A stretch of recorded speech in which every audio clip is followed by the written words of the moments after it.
اب یہ ایک سوال پیدا ہوتا ہے کہ رزق تو متعین ہے، وہ متعین کہاں ہے؟ لوح محفوظ میں اللہ نے کہا کہ کتاب مبین میں کلیئر رجسٹر میں ہر چیز ہم نے لکھ دیا۔ اللہ کہتے ہیں کہ کوئی بھی مخلوق اس دنیا پر نہیں چلتی، لیکن یہ کہ اس کا رزق اللہ نے لکھا ہوا ہے۔ کہاں؟ کتاب مبین کلیئر رجسٹر میں۔ وہ کیا ہے؟ لوح محفوظ میں۔ لوح محفوظ کیا ہے؟ میکرو لیول کی تقدیر ہے۔ مائکرو اور میکرو کو سمجھ لیں۔ میکرو لیول کی تقدیر یعنی اللہ کا کامل علم۔ لوح محفوظ کیا ہے؟ اللہ کا کامل علم ہے۔ اللہ نے پین کو بنایا سب سے پہلے، اور پین نے کہا کہ اللہ نے کہا لکھ دو۔ پین نے کہا کیا لکھوں میرے رب؟ اللہ نے کہا جو کچھ ہونے والا ہے اے ٹو زی، جب سے بگننگ ہے، بگننگ ٹل اینڈ لکھ دو۔ پین نے اللہ کے نالج کے بیسس پہ لکھ دیا۔ لوح محفوظ جو کہ کتاب مبین ہے یا ام الکتاب ہے یا اسے بہت سے اس کے نام ہے، تو وہاں پر یہ بھی لکھا ہوا ہے کہ اس بندے کی مائکرو تقدیر جسے ہم کہتے ہیں، جو پہلے آسمان کے لیول پہ فرشتے بیٹھے ہیں وہ لکھتے ہیں۔ اللہ کے نبی صلی اللہ علیہ وسلم نے ان کو لکھتے سنا، کہا کہ جب میں جا رہا تھا معراج پہ تو مجھے پینز کی آوازیں آ رہی تھی، وہ لکھ رہے ہیں۔ وہ ہر وقت بیزی ہیں، ان کو انسٹرکشن 7ویں آسمان سے آتی ہیں، یہ لکھ دو، اب یہ لکھ دو۔ لیلۃ القدر کی رات جو ہے ان کو بتایا جاتا ہے یہ چیز چینج کرو، یہ ایڈیٹنگ کرو، یہ بندہ یہ دعا کر رہا ہے، نیک عمل کر رہا ہے۔ ڈیلی بھی وہ بیزی ہیں، ڈیلی ڈکری بھی ہوتی ہے، ہمارے اعمال پہ ڈیپینڈنٹ ہے۔ مثال کے طور پہ ہمیں آج ایک چیز ملنی تھی، ہمارے کسی گناہ کی وجہ سے رک جاتی ہے، اس کو کہتے ہیں تقدیر۔ اس کو کہتے ہیں کہ وہ چیز آپ کو گناہ کی وجہ سے نہیں ملی۔ یہ ہے گھٹنا کہ اللہ کہتے ہیں نا، اللہ جس کا چاہتا ہے رزق کشادہ کرتا ہے، جس کا چاہتا ہے گھٹاتا ہے۔ اصل میں کہاں گھٹ رہی ہوتی ہے یہ چیز؟ ڈیلی ڈکری میں، ایئرلی ڈکری میں بھی ایک سال کے اگلے میٹرز میں ہو سکتا ہے آپ کو کوئی چیز ملنی ہو، لیکن آپ کے کسی گناہ کی وجہ سے، آپ کے کسی چیز کی وجہ سے وہ چیز رک گئی۔ لیکن لوح محفوظ میں لکھا ہوا ہے کہ یہ چیز آپ کو ملنی، اس کی ٹائمنگ کیا ہے؟ یہ ڈیلی ڈکری، ایئرلی ڈکری فرشتوں کو بتایا جاتا ہے، پلس مائنس ہوتا رہتا ہے۔ آئی ہوپ کہ یہ ایک بڑا ٹیکنیکل اور بڑا کمپلیکس کانسیپٹ ہے، آئی ہوپ کہ آپ کو اس مثال سے سمجھ آ گیا ہوگا۔ تو اس میں کوئی کنفیوز ہونے والی بات نہیں، لوح محفوظ اللہ کا کامل علم ہے۔ میں ابھی یہ موبائل یوں پکڑ رہا ہوں، اللہ کو پتہ ہے، اسی لیے میں اللہ کی عبادت کرتا ہوں، اسی لیے میں پراؤڈ ہوں اللہ کا ورشپر۔ دیکھیں آج میں آپ کو کہوں کہ ایک ایسی ہستی ہے جس کو آپ کا غیب سب پتہ ہے، اے ٹو زی، آپ کا جو آپ نے کرنا ہے، ابھی آپ نے یہاں سے چل کے وہاں جانا ہے، وہ بھی اس کو پتہ ہے۔ آپ کہیں گے کون ہے؟ آپ تو بیعت کر لیں گے جا کے، آپ کہیں گے میں تو ملاؤ اس سے، کون ہے؟ یہی اللہ ہے، اللہ کے علاوہ کوئی نہیں ہے۔ غیب کا علم اللہ کے علاوہ کسی کو نہیں ہے، خزانوں کا علم اللہ کے علاوہ کسی، میری فیٹ اللہ کو پتہ ہے اور میں اس پہ پراؤڈ ہوں۔ اس میں کوئی چیلنج کرنے کی ضرورت نہیں ہے کہ یہ کیا، یعنی اللہ کو پتہ ہے نا۔ کچھ لوگ کہتے ہیں جی کہ اچھا اللہ کو پتہ ہے کہ آپ جہنمی ہیں یا فلانا جہنمی، تو پھر میرا کیا قصور ہے؟ نہیں، ایسے ہم نے نہیں کرنا۔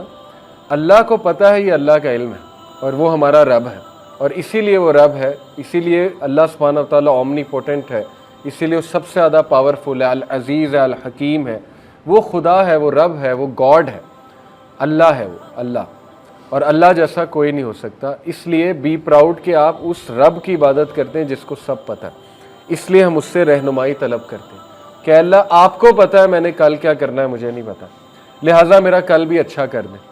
صحابہ ایسی دعائیں کیا کرتے تھے۔ حضرت عمر کہتے تھے کہ اے اللہ اگر آپ نے مجھے ریچڈ لکھا ہے، بدقسمت لکھا ہے، تو مجھے خوش قسمتوں میں شامل کر لیں، مجھے بلیسڈ بنا دیں۔ یہ دعا کتنی پسند آئی ہوگی اللہ کو۔ اس میں اکنالجمنٹ بھی ہے کہ اللہ میں تیرے کامل علم کی اکنالجمنٹ کر رہا ہوں کہ تجھے سب پتہ ہے، لیکن ریکویسٹ بھی کر رہے ہیں۔ اللہ کو یہ دعا کتنی پسند ہے، اور چینج ہوتی ہے، دعا سے چیزیں چینج ہوتی ہیں، لیکن اللہ کے علم میں ہے کہ یہ دعا بھی کرے گا اور چینج بھی ہوگی۔ اسی لیے توفیق بھی اس سے مانگنی چاہیے۔ یہ اس لیول کے کانسیپٹس ہیں کہ اگر ہماری نوجوان نسل اس کو سمجھ لیں تو اللہ سے وہ تعلق بنے گا کہ آپ سوچ بھی نہیں سکتے۔ اللہ سے کبھی جدا ہی نہیں ہوں گے، وہ ہر میٹر میں اللہ کو شامل کریں گے۔ جتنا آپ اللہ کو جانیں گے، آپ کا اللہ سے تعلق خوبصورت سے خوبصورت ہوتا جائے گا۔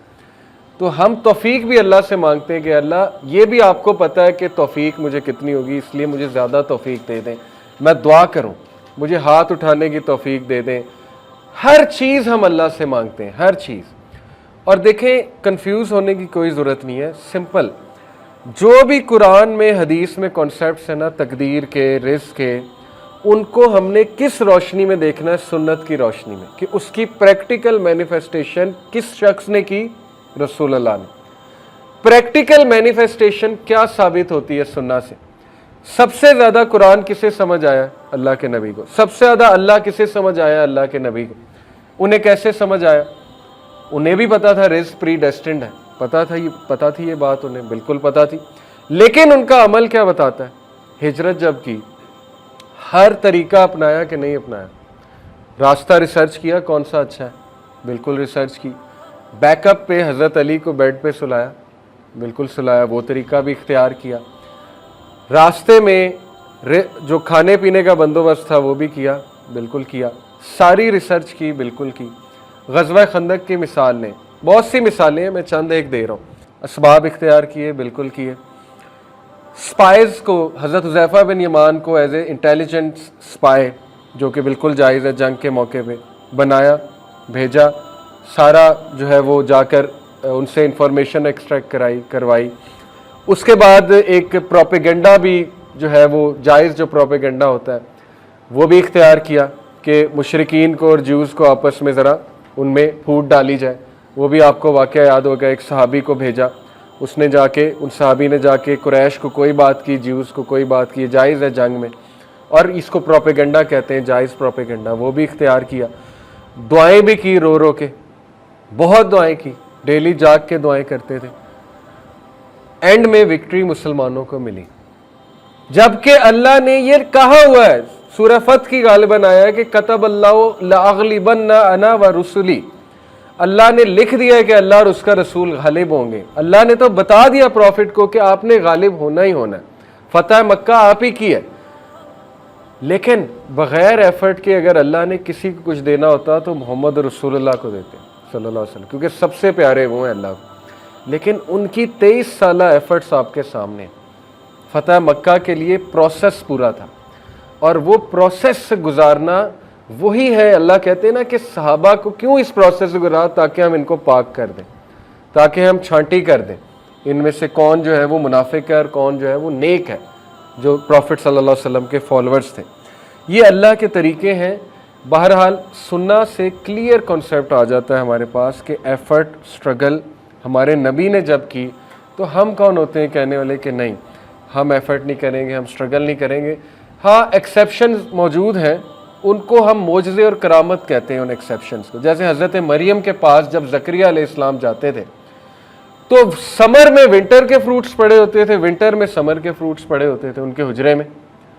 حضرت زکریا حیران ہوتے تھے، کہتے تھے مریم یہ کہاں سے آئے ہیں؟ حضرت مریم کہتی تھی یہ میرے رب نے دیے۔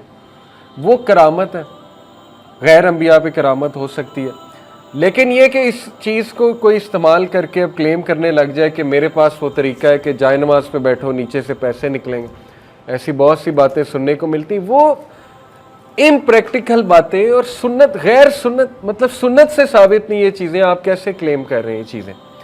وہ کرامت ہے، معجزات ہے۔ بنی اسرائیل کو من و سلوہ آتا تھا بغیر کوئی محنت کیے، اللہ دیتا تھا، رزق دیتا تھا۔